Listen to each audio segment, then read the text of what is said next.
Caro Chris, perché? Si è parlato molto sullo schiaffo di Will Smith a Chris Rock. Chi lo vede come un insulto, chi lo ha analizzato se fosse vero o finto, chi si è messo dalla parte di uno e chi dall'altro. Addirittura ho visto video sulla postura dell'aggressore. Chi si è chiesto, a livello comico, cosa è successo? Ciao, io sono Dandy Dan e faccio il comico visuale. In questa nuova serie sulla comicità voglio riuscire a rivalutare la parola clown. Ci proverò. Ma ora cominciamo da un argomento ultimamente in tendenza. Lui è Chris. Chris è un comico molto apprezzato in America, ha molti fan. Ma da parte nostra, quando abbiamo visto questa scena, noi ci siamo guardati e ci siamo detti tutti la stessa cosa. Tecnicamente ha commesso un errore da principiante. Il comico ha fatto un errore comico madornale. Non interessa dire chi ha ragione o chi ha colpa, ma se esistesse un tipo di valutazione comica che determinasse la qualità, oggi Chris Rock avrebbe fallito. La cosa sorprende, lo so, ma comunque per noi l'errore è tecnico. Fare comicità non è così semplice. Bisogna studiare, certo, ma bisogna anche avere un animo diverso.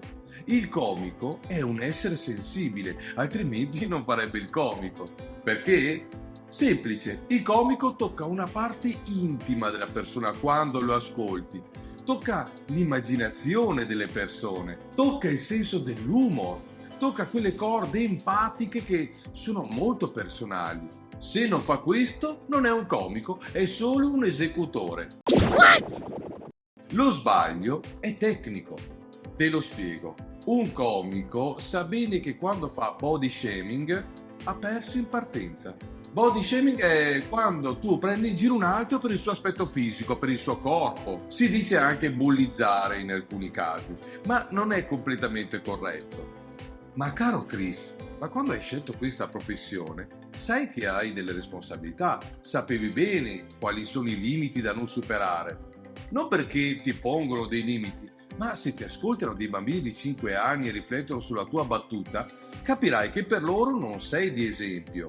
Anzi, inciti a usare il malessere altrui per far bella figura tu.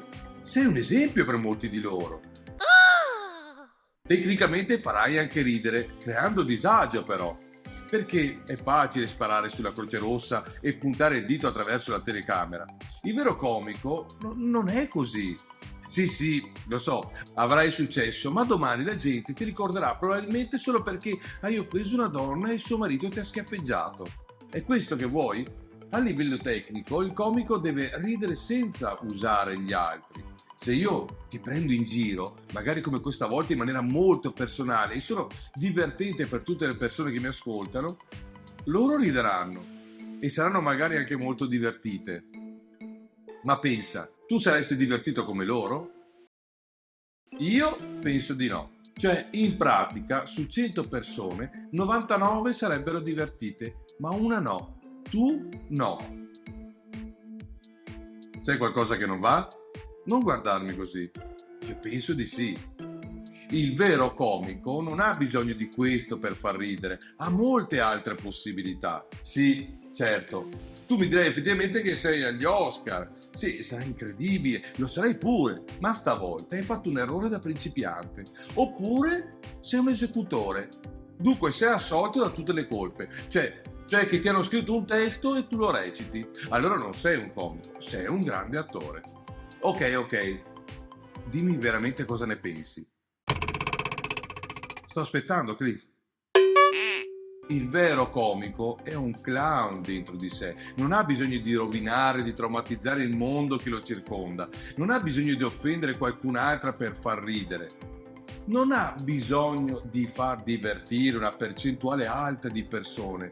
Il vero comico ha una sensibilità elevata, mette in discussione se stesso, cambia il valore delle cose, facendo un passo verso il basso e si autoderide. Si mette a nudo e rivela i propri difetti per far sorridere, crea le situazioni su di lui per essere divertente e trova la forma e le battute per essere esilarante. Ti è sfuggito qualcosa? Lo so, Non mi guardare così ora però, dai. È giusto che la gente sappia che esiste un valore nella comicità. Non ti garantirà sicuramente il successo, ma il rispetto e la grande considerazione degli altri e dei tuoi colleghi sicuramente. L'autoderisione è una delle più grandi forme di intelligenza e il contrario è una delle forme di stupidità. Beh, io non voglio giudicare il fatto, lo schiaffo, la vendetta o la battuta, chi ha ragione e chi no, ma solo far capire a chi non lo sa che dobbiamo apprezzare anche le cose belle, ricercarle, perché altrimenti la nostra società perderà il gusto del bello e della spontaneità. Hai un dovere quando sei sopra un palco, non hai solo diritti. Ricordi?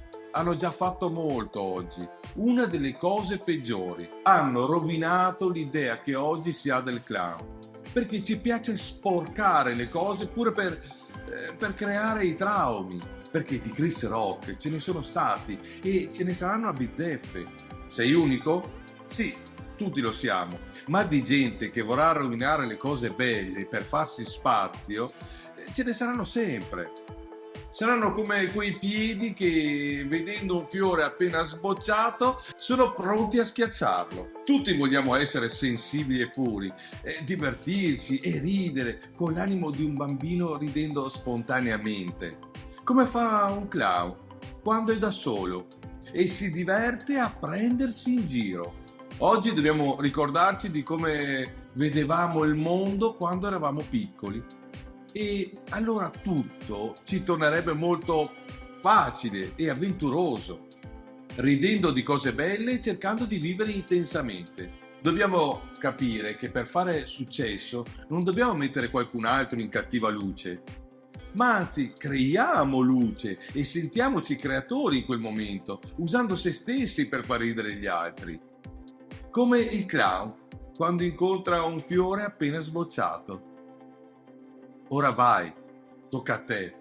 Chiedi scusa e ritrova il bambino sperduto che hai dimenticato. Save the clown. Se ti è piaciuto questo video metti un like e iscriviti al nostro canale. Mi raccomando, se vuoi saperne di più sulla comicità e studiare la comicità, ci sono qui i nostri corsi e vieni a trovarci sul nostro sito. Ciao!